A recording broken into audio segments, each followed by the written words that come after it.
Hello student, welcome to coherent English classes. मैं हूं आपका इंस्ट्रक्टर मोहम्मद ज़ियाउल्लाह कमर। आप देख रहे हैं हमारे YouTube channel coherent English classes. और आज इस वीडियो के अंदर हम लोग डिस्कस करने जा रहे हैं बिहार स्कूल एग्जामिनेशन बोर्ड की supplementary book story of English के चैप्टर नंबर 2 मिडिल इंग्लिश का।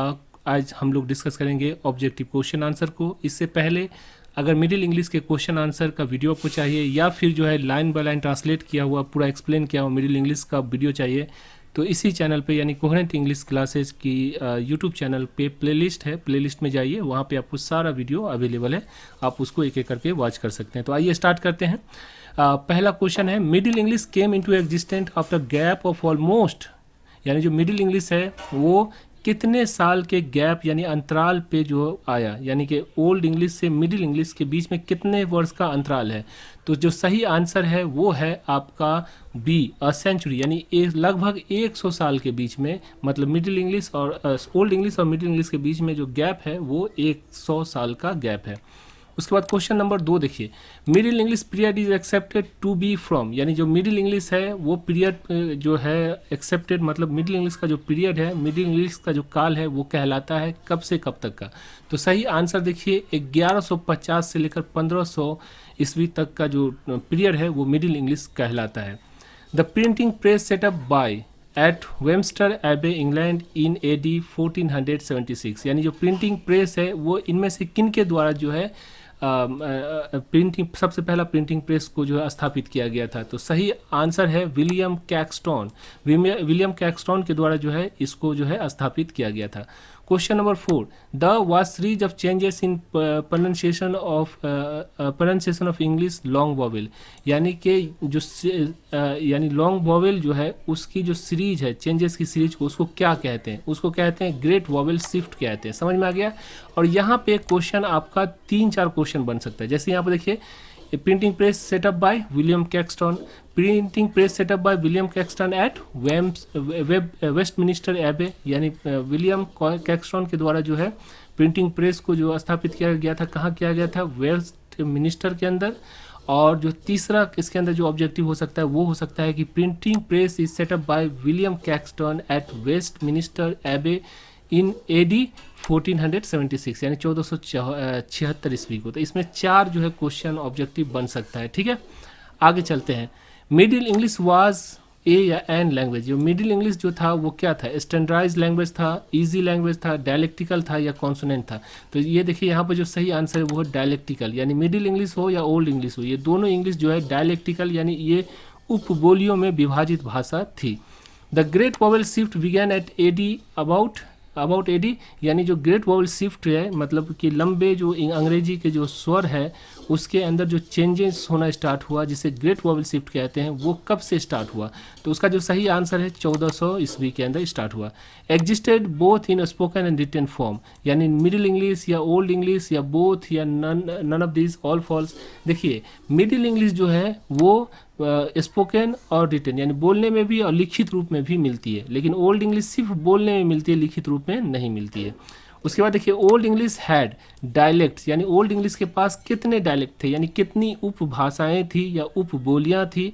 तो सही आंसर है 4 ओल्ड इंग्लिश के पास। और मिडिल इंग्लिश हैड 5 डायलेक्ट, यानी 5 जो उपबोलियां थी। याद रखिएगा, ओल्ड इंग्लिश में 4 उपबोलियां थी और मिडिल इंग्लिश के अंदर जो है कितना? 5 उपबोलियां थी।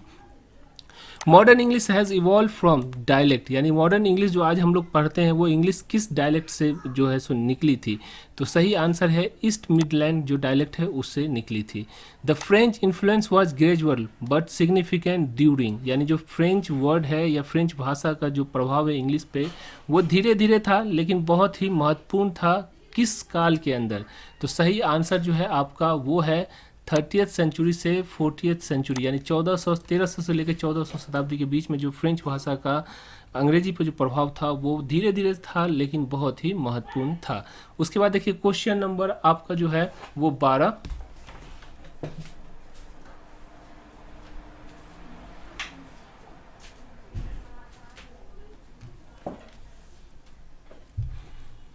According to one estimate about new words were brought over from French to English, यानी कि एक एस्टीमेट के अनुसार कितने जो वर्ड्स हैं वो फ्रेंच भाषा से अंग्रेजी भाषा के अंदर लाए गए। तो सही आंसर जो है इसका वो है 10,000।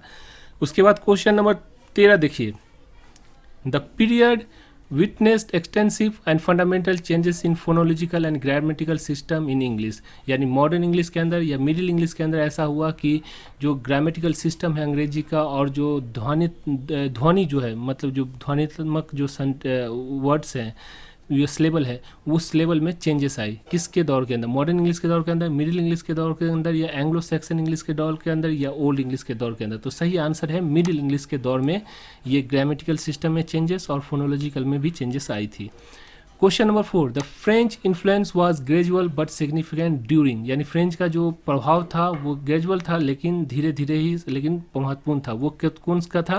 30th सेंचुरी से 1400 सेंचुरी तक। और इसमें एक और क्वेश्चन बन सकता है कि यहाँ पे द खाली स्थान influence was gradual but significant during 30th to 14th century, यानी 13 से 14 शताब्दी के बीच में कौन ऐसा लैंग्वेज था जिसका जो है प्रभाव अंग्रेजी पे धीरे धीरे ही हुआ लेकिन महत्वपूर्ण रूप से हुआ? तो वो है कौन? फ्रेंच भाषा। समझ में आ गया? क्वेश्चन नंबर 15 को देखिए, work are the major source of information about middle English grammar vocabulary and pronunciation. यानी इसमें से किस आदमी का जो काम है मतलब उसकी जो किताब है वो एक महत्वपूर्ण सोर्स मतलब स्रोत है इन्फॉर्मेशन का, जानकारी का, मिडिल इंग्लिश जानकारी का? तो सही में जो आंसर है वो है चौसर। चौसर की जो जानकारी है, चौसर का जो किताब है वो एक मिडिल इंग्लिश का एक महत्वपूर्ण सोर्स है।